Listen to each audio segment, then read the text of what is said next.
Srila Prabhupada ki jai. So we are continuing our reading of this book. We are on chapter 5, Our Real Life. And as we have seen all the earlier chapters, this chapter is also coming from a lecture. So basically it's coming from the article in Back to Godhead magazine, which is written in 1969, which like we saw in chapter 2 and chapter 4, originates from a lecture Srila Prabhupada gave in 1968 in San Francisco. Chapter 2, chapter 4 was a lecture on the 7th chapter, first verse of Bhagavad Gita. And this chapter is also in San Francisco. I guess probably the very next day, Srila Prabhupada is giving on 7th chapter, second verse of Bhagavad Gita. All right. So let's start. Let's see what Srila Prabhupada has to teach us in this chapter. The chapter title is the 5th chapter, Our Real Life. The Bhagavad Gita says that out of many thousands of human beings, one may try to make perfection of his life. So basically, this is the verse Manushyanam Sahasreshu, as you see, 7.3. Right? This verse and 7.2, 7.3, because this is the original lecture in 1968, which was made into an article in 1969, which now comes as the form of this book. So this verse, Manushyanam Sahasreshu, out of thousands of people, Kaschit Yayati Siddhaye. Very few, or maybe hardly anyone will even endeavor for perfection, Siddhaye, perfection their life. Yatatam api Siddhanam, and of those who have endeavored to perfect their life, Kaschinmam Veti Tatvata. Hardly anyone knows God, Krishna, in truth or in full. So, Prabhupada says, man is an animal, but he has one special prerogative, rational thought. What is that rational thought? Reasoning power argument. Now, reasoning power is there in dogs and cats as well. Suppose a dog comes up to you. If you say, hut, he'll understand. The dog will understand that you don't want him. So he has some reasoning power. But what is the special reasoning power of the human being? As far as bodily necessities are concerned, the reasoning power is there even in the animal. If a cat wants to steal some milk from your kitchen, she has very nice reasoning power. She always looking to see when the master is out and she can take. So like this, Prabhupada is also comparing that humans have reasoning power, animals also have reasoning power, but humans have something adhiko vishesham, something extra special. What is that? So that's what we are discussing. So for the 4 propensities of animal life, eating, sleeping, mating, and defending, there is reasoning power even in the beasts. Then what is the special reasoning power of the human being by which he is called a rational animal? Why is a human called a rational animal? It's not intelligence, it's not this reasoning power. The special reasoning power, Prabhupada gives the answer, is to inquire, jigyasa, to ask question, why? Right? An animal suffers, accepts their suffering, works with their suffering, avoids suffering, fights against the suffering, but they cannot ask why. Humans, when it happens, we ask why. We can inquire. Why am I suffering? This is special reasoning. The animals are suffering, but they do not know how to remedy their suffering. They don't know how to solve their suffering. But human beings are making scientific advancement and philosophical advancement, cultural advancement, religious advancement, progress in so many lines because they want to be happy. Where is the point of happiness? This reasoning power is especially given to the human being. Therefore, in the Gita, Krishna says, out of so many men, one may know me. Like we saw the verse. Kaschit yayati siddhaye. Generally, the people are just like animals. Wow. So bold, Prabhupada to say like this, in a lecture even, or even write it out. They simply do not know anything beyond the necessities of the body, how to eat, how to sleep, how to mate, how to defend. This is true. Modern day society, despite all advancement, fast cars, fast cash, fast food, and fast death, everyone ultimately is just doing these activities only, eating, sleeping, mating, defending in various different ways. They are looking for pleasure in the same 4 activities, but different flavors or different ways. But it's the same thing. And the Bhagavad Gita says, out of many thousands, someone may develop this reasoning power. So here is that not everyone will have the brains to question life. Right? Out of thousands who approach Krishna, one maybe can actually have some reasoning power. Why am I suffering? He asked this question. Why am I suffering? We do not want to suffer, but suffering is forced upon us. We do not want too much cold, but too much cold and too much heat are forced upon us. When there is some impetus to awaken this reasoning power, it is called Brahma Jigyasa, inquiry about the absolute truth. Brahma, supreme absolute truth, Jigyasa, inquiry. This is found in the Vedanta Sutra. So Prabhupada is saying this is the first verse in the Vedanta Sutra. The first verse says that now, Atato, this human form of life is meant for asking the question, Brahma Jigyasa, how to solve the problem of suffering. So human life is that life which we can inquire, ask, find out. So Krishna says that this special prerogative of human being is not awakened very easily. Some typing mistake here. Is not awakened very easily, except by some good association. So this line is very powerful. Krishna says that reasoning power for people to actually have the brain and thinking and thought capacity to question life, to inquire, to find out why, go beyond the bodily needs, go beyond eating, mating, sleeping, and defending. It requires some good association, right? Some sadhu sangha. Just as we have this Krishna conscious association, if we attain such association where nice things are discussed, then that awakening of reason, that special prerogative of human being will come. As long as this question does not arise in one's mind, he should understand that whatever activities he is doing will lead to his defeat. He is simply leading an animal life, but not when these questions arise. Why am I suffering? What am I? Am I meant for suffering? Am I meant for troubles? So all of us came to Krishna consciousness somehow or other because these questions had arrived. Maybe some of us have experienced some setback. Some of us have experienced some misery. Some of us have experienced some suffering. Some people just generally curious about life. Whatever it may be, we have come to the point of asking question. Where do we find the answers? We find it in good association, sadhu sangha. So therefore, sadhu sangha is so important. Chaitanya Mahaprabhu also says sadhu sangha is needed in the beginning of bhakti, in the middle of bhakti, and even in the end of bhakti. Sadhu sangha is always needed. I am undergoing troubles by laws, nature's laws, and by state laws. So the question is freedom. The question of freedom is how to become free from all these troubles. The Vedanta Sutra also says that the soul, my actual self, is by nature joyful. So that is anandomayo abhyasa. The soul by nature is always looking for pleasure. Yet I am suffering. This is so contrary. Lord Krishna further says that when we ask, when these questions arise, gradually one comes to God. So when one starts to inquire about life, in that way one comes to God. Those who have awakened to these questions are said to lie on the path of perfection. And when the questions of God and our relationship with God comes, that is our final perfection of life, right? So all of us should be aiming for this. And all of us also should try to help others to come to this point of asking questions, questioning life, purpose of life.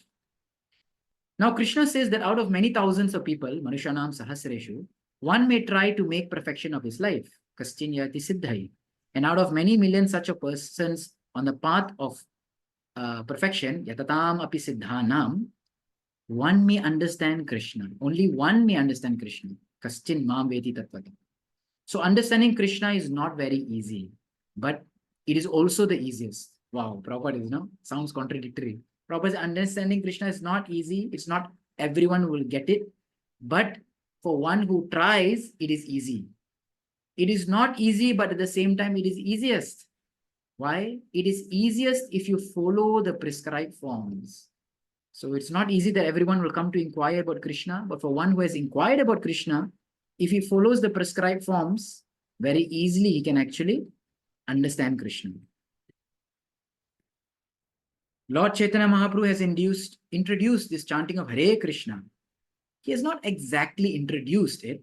It is in the scriptures, but he has especially propagated this formula. So Chaitanya Mahaprabhu has propagated this formula. In this age, this is the easiest method of self-realization. Simply chant Hare Krishna. It can be done by everyone. In my classroom, I am perhaps the only Indian, Srila Prabhupada is saying. My students are all Americans and they are taking part in chanting very nicely, chanting and dancing. That means that in any country, in any place, this can be performed. Like Bhagavatam says, Yatra sarvatra sarvada. Anywhere and any time, bhakti can be done. Therefore, it is the easiest. When is something easy? Something is easy when you can get it anywhere, anytime. That means it's very easily available. So bhakti is also easy because you can do it anywhere, anytime. You may not understand the philosophy of Bhagavad Gita, Prabhupada says. That is also not very difficult. It's not impossible. But still, if you think you cannot understand, there are some people who are not inclined to philosophy, you can still chant very easily. Hare Krishna, Hare Krishna. So at least one can chant. If we want to understand God, Krishna, this is the beginning. The easiest beginning, simply chanting. Now there are many students of my ISKCON institution. This institution is open on a little over a year, Prabhupada is saying, right? Because this is 1968, right? Movement started 1966, mid. But some of the students, by simply chanting, by the grace of Krishna, have advanced in such a way that they can talk about the signs of God and they will very easily answer those human questions, right? So many of the disciples of Srila Prabhupada start taking questioning, answering roles, right, in the society. So this is the easiest method of transcendental meditation, just chanting. Krishna says that out of many millions of people, one may understand him. But by chanting of this Hare Krishna, as introduced by Lord Chaitanya, chanting and dancing, you can understand Krishna within a very short time. So sometimes people find it very, sentimental. Why are you chanting and dancing? But it's a great science. On my YouTube channel, there's a question and answer playlist in English as well as in Hindi. There is a playlist, there's an audio. Why do ISKCON people dance? Right? People ask this question. So there we have answered, quoting various shastras and shlokas, how dancing in Kirtan is bona fide for advancement in spiritual life. Okay. Knowledge begins not from Krishna, but from the things which we are accustomed to see every day. Land is gross. If you touch it, you can feel its hardness. But as soon as the land becomes finer, it is water. So Prabhupada is saying how all the elements, there's a progression from gross to fine, right? From stula to shukshma. So more gross or more finer than earth is water. And the touch is soft. And then again, from water to fire, even more fine. You can't touch fire, isn't it? You can't collect it, hold it. It's more fine. After fire or electricity, the air is still finer. You can't even see it. And after air, the sky, ether is even finer. You can't even feel it. Beyond ether, the mind is still finer, right? You can't conceive of it. And beyond the mind, intelligence is still finer. You can't comprehend it. And if you go beyond the intelligence to understand the soul, it is still finer. From these elements, people have discovered so many sciences. There are many scientists, for example, who are soil experts. They can say by analyzing a particular type of earth, what kind of minerals are there. Somebody seeks out silver, somebody seeks out gold, somebody seeks out mica. This is knowledge of gross things, the earth. If you go to finer substances, then you study water or liquid, things such as petrol and alcohol. Go still finer. And from water, you will go to fire and electricity. If you study electricity, you will have to study all sorts of books. Like we did electrical engineering. So we studied this subject matter. And from this finer fire, you will come to air, right? We have so much advancement in our aeroplanes. We are studying how they move, how they are made, how now Sputniks and jets, and many things are being discovered, isn't it? The Russian cosmonauts, the American astronauts, all these things are study of air. Next come the study of ethereals, right? Study of ether, right?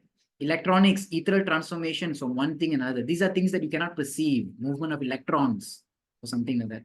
Then finer still is mind psychology and psychiatry, the workings of the mind. But for intelligence, rationalism, there is only a little philosophical speculation. No one can really understand how the intellect is working. And what about the soul? Is there any science of the soul? The materialists have none. Material science has advanced to the study of ether or the mind or intelligence, but there is no advancement beyond that. Beyond intelligence, they do not know what exists. But here in the Bhagavad Gita, you can find this. Prabhupada is beautiful, giving the degradations of matter.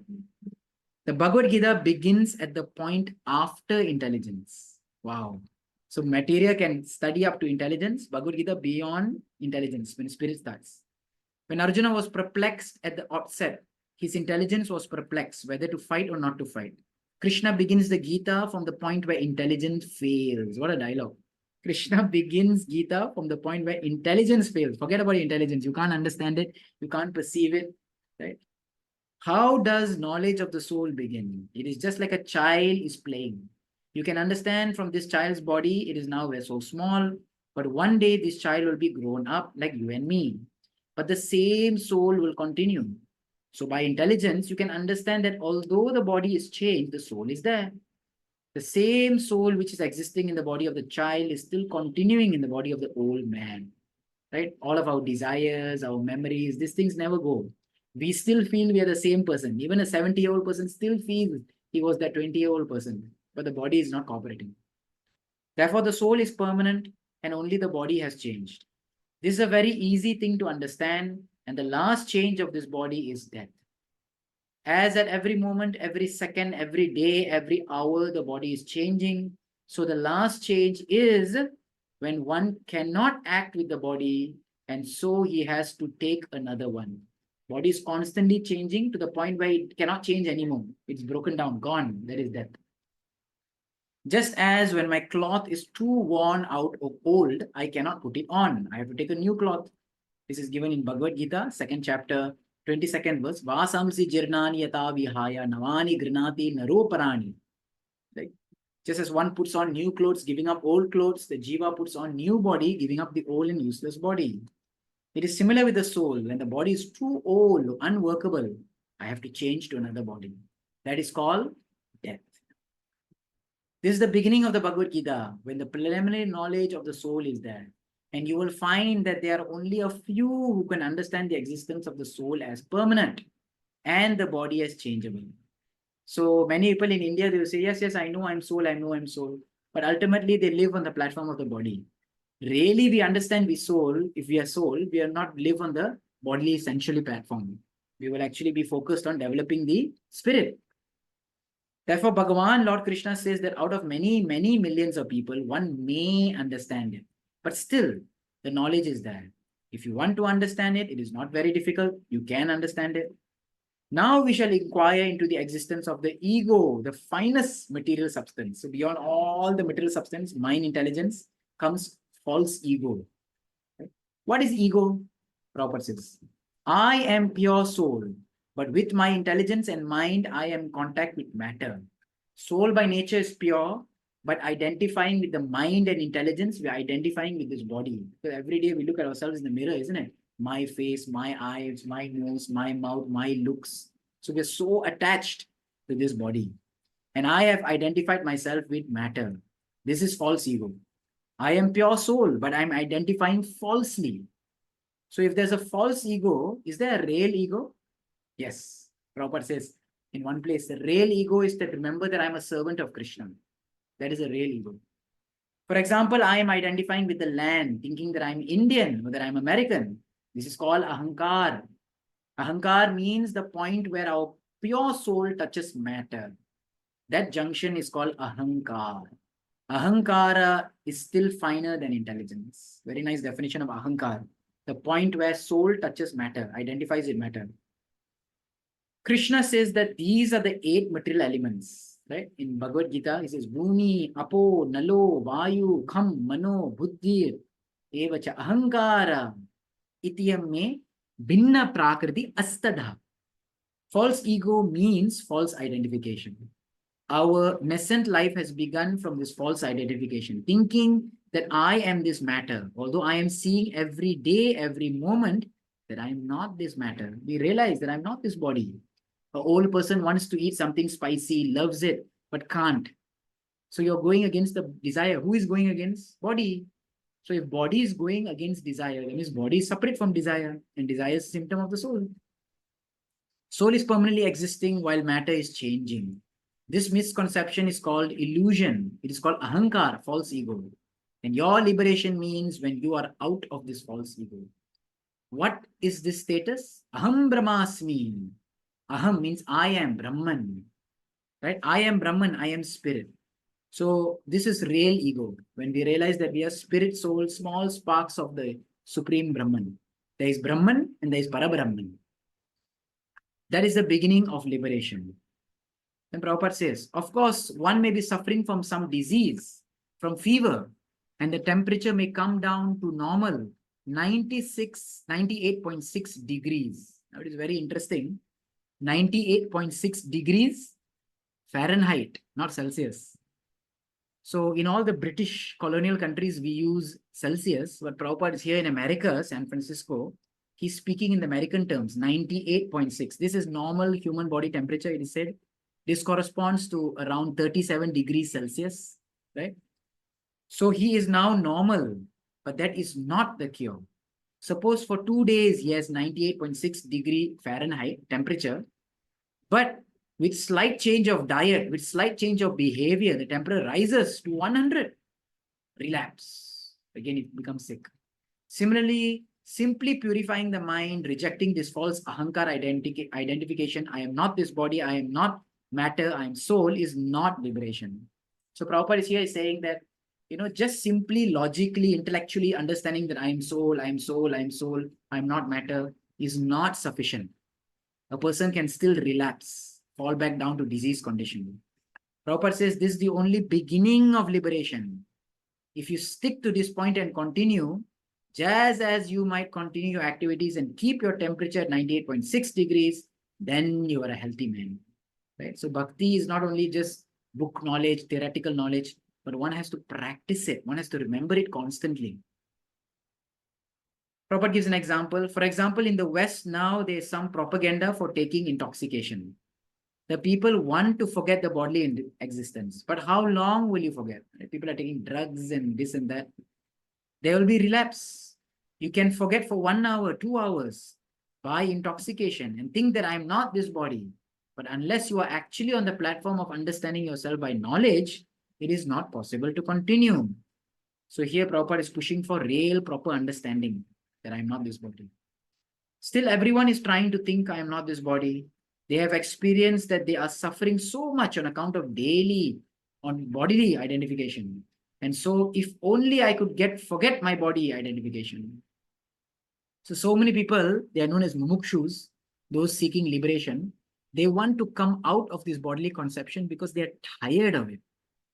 They realize so much suffering is there in the material world. It's all due to this identification of this body. Let me destroy this body. Let me give up this body. Let me change this body. Right? But that is not true. That is not good. Right? One should have a positive approach to this also. This is only a negative conception. See, Prabhupada says. When you actually realize yourself, simply understanding that you are Brahman will not do. You have to engage in the activities of Brahman. Now, Prabhupada says positive engagement. Don't hold a negative conception. Create a positive engagement. Engage yourself in the activities of spiritual soul. Otherwise, you will fall down. Simply flying very high is no solution to the problem of going to the moon. Someone says, let's go to the moon. Shh. Just fly high, just fly high, just fly high. That's not enough.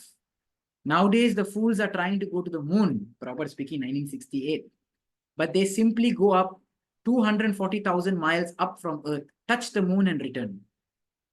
So this 240,000 miles is given in the science. It takes 3 days, it says, for the Voyager, whatever craft to reach the moon. And this is the distance between the Earth and the moon. 240,000 miles, which in kilometers, I see here, is 386,400 kilometers. Very interesting. Srila Prabhupada is so apt, So Prabhupada says, what is the point? They are very proud. They fly up so far just to touch the moon and come back.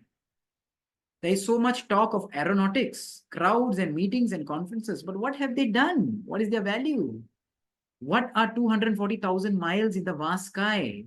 If you go 240 million miles, still you are limited. So Prabhupada here is downplaying their achievement.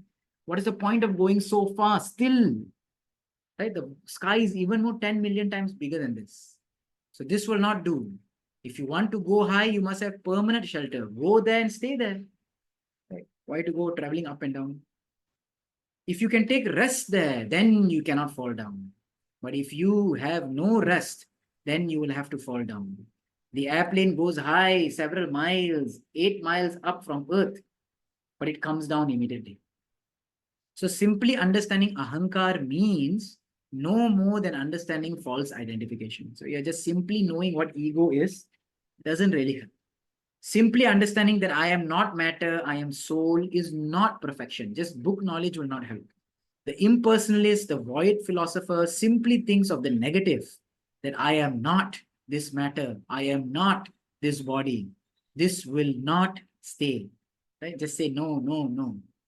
You have to not only realize that you are not matter, but you have to engage yourself in the spiritual world. Prabhupada is using not everywhere. And the spiritual means to be working in Krishna consciousness. This is positive engagement, right? Not only negative conception, but positive engagement.